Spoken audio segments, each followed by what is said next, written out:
Hey guys, Sean here. Today, Luke and I are back with another tier list. Today we'll be ranking the best decks post Legacy of Destruction. We'll be talking about the new archetypes in Legacy of Destruction, the decks that got new support, and decks that got impacted by the ban list. So let's get right into it. We have a few tiers here. We have There is no end of battle phase, Ultimate Ancient Gear Gaming, Unscathed, 2019 called It Wants Its Format Back, and Fake Rika. So let's get right into it. Okay, we have a very topical one to begin with. We have Tempai Dragon. This deck is probably going to be pretty damn good. So this is the first battle phase focused deck that is actually going to be meta defining. This deck can run like 18 hand traps. Its engine is very tight. The deck can OTK through Prosperity. It has a field spell that's basically Misk. It's insane. It also has kind of like a Dragon Ruler feel to where all the cards are very cheap. There is one expensive card, but that's about it. So this deck, you might see it a lot. It's going to be pretty insane. I don't think it's going to be the best deck in the format, but it's definitely going to be one of the best decks in this coming format. Yugioh, I would definitely put this in Ultimate Ancient Gear Gaming, the second tier. I think it's a good deck, however I don't necessarily think it's going to be a really meta defining deck. It's definitely going to be high rogue. I really like the synergy it has when it comes to interrupting Tenpai, in the sense that if you have Nightmare Pain up and your opponent thinks you're going to be able to OTK, Spirit of Yugioh is able to special summon from hand on an attack declaration. So if you have Spirit of Yugioh bring out during the battle phase while Nightmare Pain is up, it's a very likely scenario where you're actually going to survive, unlike some of the other decks. Yugioh got some good support in Legacy of Destruction with Nightmare Throne, which makes the deck a lot more consistent now, having a searcher and also a way that we can recycle some for bigger monsters, which was a lot harder to do before. One thing I will also mention about Yugioh is that it's actually going towards a more link strategy route called Link Fiend, which has been experimented a lot in the OCG and is honestly probably one of the more superior ways to play the deck. Yugioh, I still think, just isn't quite there yet. I don't think there's enough lines you can take where you can really say that this is going to like change the absolute game. It got a bit more consistent. It's definitely cool that there's different ways to take the build now, i.e. with that Link Fiend strategy I talked about, but I still think it will have some pretty good contention. However, it does kind of die to a few hand traps. A lot of the cards really rely on special summoning from deck and can easily be ashed, can really be a hindrance on this deck. I don't think it's going to be a low tier. I think you're definitely going to see a lot of representation in it in a few tournaments and things like that, but it will be a high rogue, so definitely deserves its place in the second tier, Ultimate Ancient Gear Gaming. Okay, next we have Thunder Dragons. So Colossus is back. Thunder Dragons is a deck again. I do think that it is a good deck. I think Thunder Dragons have a lot of potential, especially with Bestials. The deck is going to be pretty damn good. Now, do I think it's the format for this deck? Not necessarily. I think Colossus can find its home in a lot of different decks. Runic Thunder Dragon was a thing we saw at the recent YCS. Seemed pretty good. I think Thunder Dragon Colossus on its own will definitely see a lot of play. But will Thunder Dragons themselves see a lot of play? Not too sure, but I do think that they are a good deck. Mainly because you can just get out Thunder Dragon Colossus super easily. So yeah, I think probably the low end of Ultimate Ancient Gear Gaming, because I think it's going to be a pretty good deck. Sky Strikers, Unscathed, Engage is at 3, let's go. I think Sky Strikers deserve to be in the mid tier of this list, mostly just because although it's a very powerful deck, I think the most amount of representation Sky Strikers is going to get is actually as an engine in other decks. So we're going to be getting some new cards in June. One of those will be a generic link to a Sky Striker monster that you only need 2 effect monsters in order to go into. That Sky Striker monster will be able to dump a Sky Striker spell from your deck directly into the graveyard, which of course is going to be the Engage, which was recently unlimited to 3 copies. Sky Strikers are definitely going to be able to be sprinkled in a lot more decks now, which I'm not the biggest fan of. I'm very much a purist when it comes to my Sky Strikers. But we even seen some experimentation with a Sky Striker package in a Snake Eyes build, and this kind of just makes me scared considering that Engage is now at 3, how much Sky Strikers might be taken advantage of over the coming format. I don't think it's going to do too much in terms of a deck by itself, but definitely would probably do a lot as a small package in a bunch of other decks. Next up we have Ashind. Now Ashind gets new support in Legacy Destruction. Hot take, I think this deck has so much potential to be like, it's such a good counter pick to every good deck. Betos pops field spells, a quick effect from the hand, so it can stop your opponent if they're playing Tempai Dragon. It can stop your opponent's field spell that acts as Misc. It pops it, and then they're vulnerable to hand traps.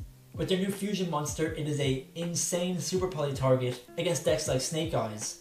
I think it has so much potential to be just a great deck against the best decks in the game. Now on its own, I think it's very meta dependent. I think it's an alright deck, but I really think that it's going to shine because of the current meta, but maybe in a few months it won't be as good. That's why we're not putting it top tier. I think it probably belongs in the second best tier. Okay, let's talk about the best deck of the format. Like Snake Eyes, 100%. They were almost completely unscathed in the ban list. The only hit that they got was indirect, and that was with the banning of Link Rebo. But honestly, Link Rebo just worked more as a very good extender rather than a combo starter at all. So Snake Eyes is definitely going to remain on top. It's winning tournaments left, right, and center. They're getting more support soon. There's no way that this deck is going to slow down anytime soon. It's one of these decks that on paper it seems like it can be beaten. However, it can just play through so many hand traps, and the fact that they have the ability to keep going no matter what the interruption is, it's a really, really powerful deck and really difficult to know when exactly to interrupt it. Snake Eye is just very powerful. It will be remaining powerful this coming format, and even next ban list, I feel like the cards that they're getting are too new that Konami just really wouldn't want to be hitting the deck at all. It's going to survive this format and probably will the following format too. We're going to be seeing a lot of Snake Eyes coming up. Next up, Dinos. So Dinos did get hit. We lost Link Rebo, which was a fantastic card in the deck because you could go Archosaur into Link Rebo into Secure Gardener, and then you'd have an instant access to your UTC using your Double Evolution Pill. We don't have that anymore, so that is a big hit to the deck. However, we did gain Colossus.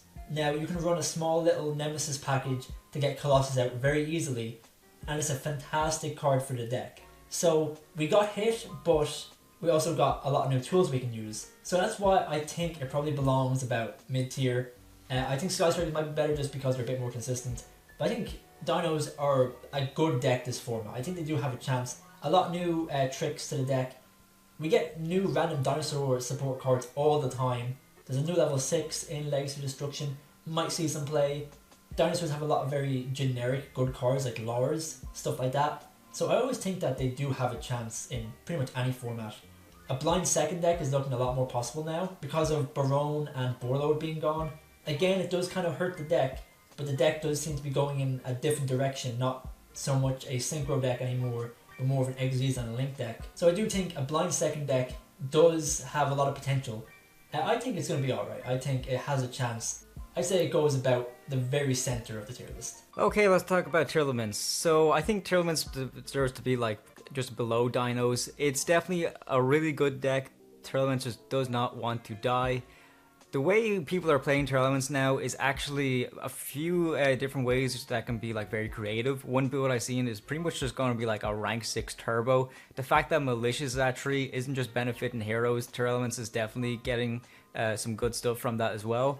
Not only that, a lot of builds now with Tearlaments, they are running some danger stuff. They're running the Nemesis package in order to go into your Thunder Dragon Colossus. There's so many ways people are taking this deck.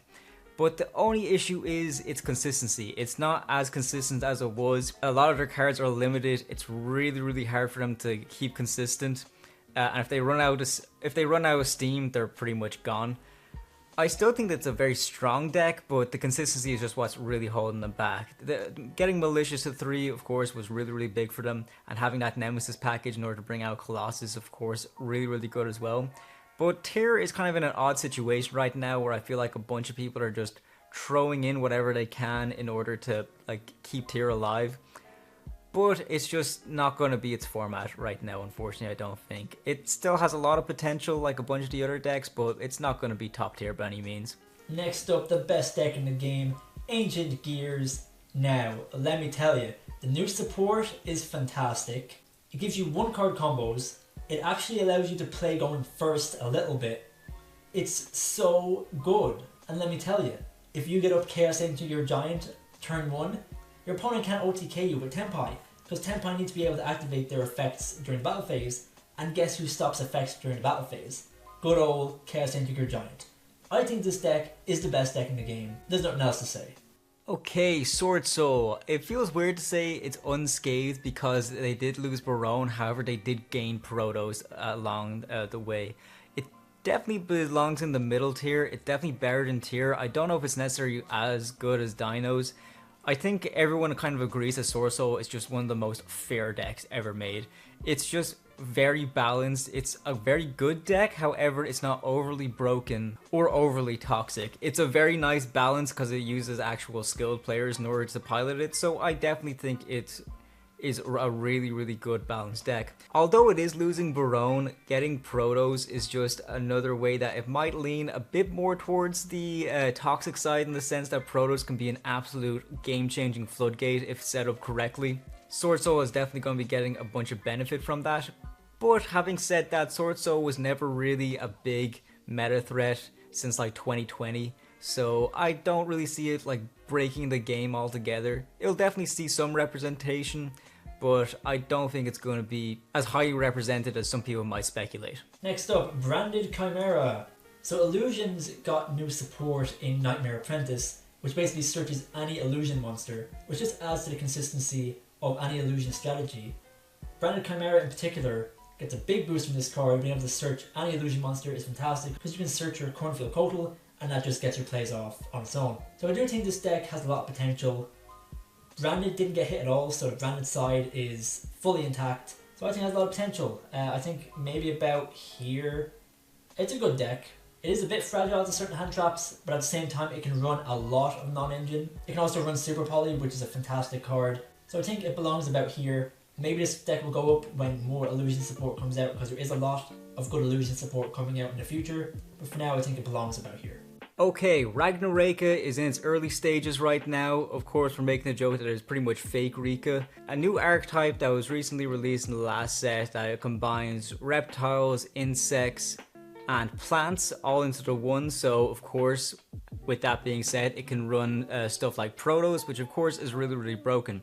However, if you're going off of the basic combos of it in itself, all you really have is somewhat of an interruption in a trap card and also will pop with a link monster. What this deck is definitely really good at doing is kind of like spamming the board for link plays. However, they're in their baby stages right now in the sense that they don't really have too many broken link monsters. That could be subject to change when the deck gets more support. However, just the deck on its own is really going to do too much. It will do more in other decks such as Trap Tricks or Reptile decks that were released recently enough. Especially because if you're playing this with Snake Rain, you can definitely link spam a whole lot. But link spamming with no concrete boss monster doesn't really lead you to much to be proud of, to be quite honest with you. You can just be running a bunch of link monsters to go into generic sort of staples like your nightmare cards or even going into your access code. But I don't really see it like breaking the game right now. It definitely is one of the weaker decks as of the time being, but it could be one that you want to be looking out for in the horizon.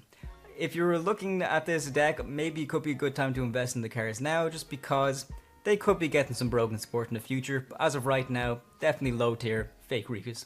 Onto the real Rikas, we have Rika Sun Avalon. Now this deck got hit in the last ban list.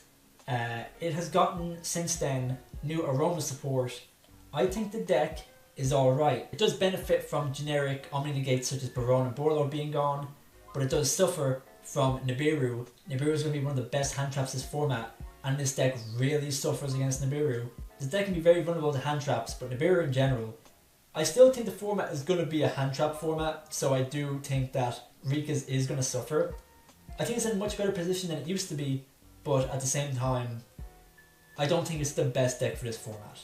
One good thing about Rika's though is that they still have one card combos, they still can end on multiple negates. So even though they are a combo deck, they didn't really get hit by the ban list losing generic Omni negates. Their Omni negates are very specific to Rika's. So it has that going for it. If you want to go back to your big combo, end on a bunch of negates and interruptions, Rika's is still a good option. So I think definitely consider that. I do think this deck will struggle a bit in this format. Okay, branded. Branded, unscathed, definitely at the high end of unscathed or low end of Ancient Gear Gaming. Probably put on the low end of Ancient Gear Gaming, to be quite honest with you. It's just one of these decks that never really dies. I mean, I'm thinking it goes pretty high up. Branded is really good. Really? Okay. Branded is really good. I suppose, yeah, but this isn't Master Duel, so you can actually play Branded at full power. Branded is one of these decks that just never really goes away. It's just one of these fan favorite decks that's always going to be popular no matter what. People love their fusion strategies. The way Branded is, you can't really define it in one way. There's just so many different ways to play it. Some people play it as a bestial type build. Some people play it as a Dogmatica type, and even the Despian build as well, of course, staying relevant no matter what. Branded is always going to be good. I don't know if it's going to have any unique interaction with the best decks such as your Snake Eyes and your Tenpai, but it would still definitely hold its spot. Definitely very high. Yeah, it probably deserves to be high up on the list. Funnily enough, Branded actually managed to get their gimmick puppet lock, survived the ban list, which I don't know how the heck they survived that again, but they can still do it, I guess, and they will continue to do that. So the fact that they have really powerful monsters and able to set up floodgates, always a surefire sign that this is a really, really good deck. Next up, Labyrinths. Labyrinths also did not get hit on the ban list. I mean, technically some floodgates got hit, but Labyrinth doesn't really play many floodgates these days. It's more of a kind of mid-range, you're almost a combo deck. So yeah, Labyrinth I think is in a really good position. The Labyrinth cards are just really strong. They have a good matchup into a lot of the best decks. They still have access to so many generically strong trap cards. And just generic strong trap cards are always coming out. I think every format they're just such a strong deck. They have a better time going second now because generic Omni negates are gone. I think this is going to be one of the best decks in the upcoming format. Okay, now Lightsworn. Lightsworn got a bunch of support, but whether it's a really, really good support for the deck is quite debatable. Honestly, the Lightsworn support works really well with tier and things like that, just because you're getting some basic mill strategies. But when you're thinking about Lightsworn, they're mostly going to be a package in more superior decks than just Lightsworn itself. Lightsworn is definitely a fan favorite deck, of course, absolute staple of Edison. People really, really enjoy playing it and like to take it in different ways. But I just think that there's a lot better decks out there. Lightsworns don't really have much of a consistency, so it's definitely a below tier elements in at the bottom of Unscathed, or even in 2019 Call that wants its format back, because it's just not as great as the deck needs to be right now. More like 2011 wants its format back, am I right, gamers? And finally, Gold Sark, or Shining Sarcophagus. This deck is not good. Sad to say, we all love our Yugi archetype, but right now the deck does not seem to be showing much potential. It doesn't have much to it. The cards are extremely expensive as well, and they're not even that good. I don't know. This might be a decent engine in certain decks later on. It might be a decent deck in the future to give it new support.